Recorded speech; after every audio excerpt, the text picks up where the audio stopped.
Staying in the US, the antidote to swine flu is the antiviral medicine Tamiflu, but there's new concern after 4 cases are thought to have been resistant to the drug, raising fears of a new super strain of the H1N1 virus. Well, for more, live now to our Washington studio and our correspondent Priya Sridhar. Priya, so is there a new super flu? Is that what's behind these concerns?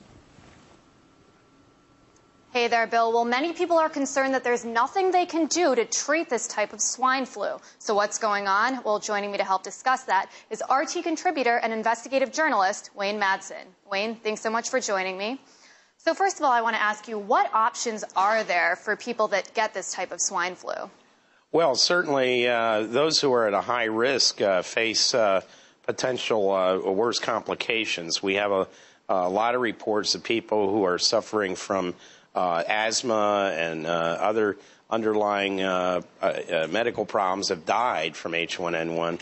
But there's also this question that is the vaccine safe? And a poll was recently conducted here in the United States, and it showed that 55% of the American people who were polled would refuse to take the H1N1 vaccine.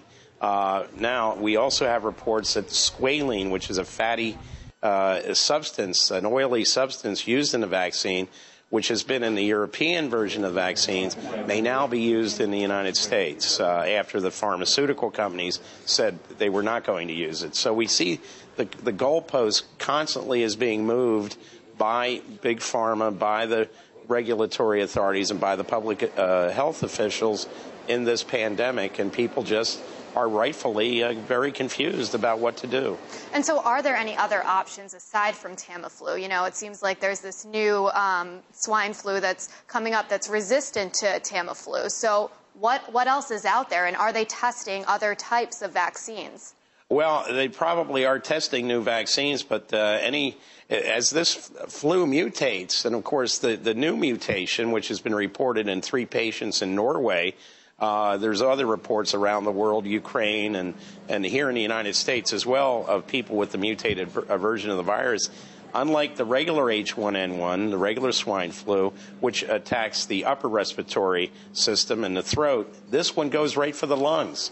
And it remains alive in an airborne state a lot longer than the regular H1N1. So it is basically a more dangerous version, this mutated version. But what do people do with the confusion? People can basically do what we've been told by many people in the public health community. Wash your hands with an antimicrobial soap. Keep your face covered by a mask, and avoid public transportation. Airplanes are probably the worst place to be if somebody has the H1N1, because the air circulation system is basically recirculating the germs, and that's how many people in close quarters are getting this pandemic. So is this the new strain of the swine flu? The CDC has said that the swine flu, the pandemic, has reached its peak.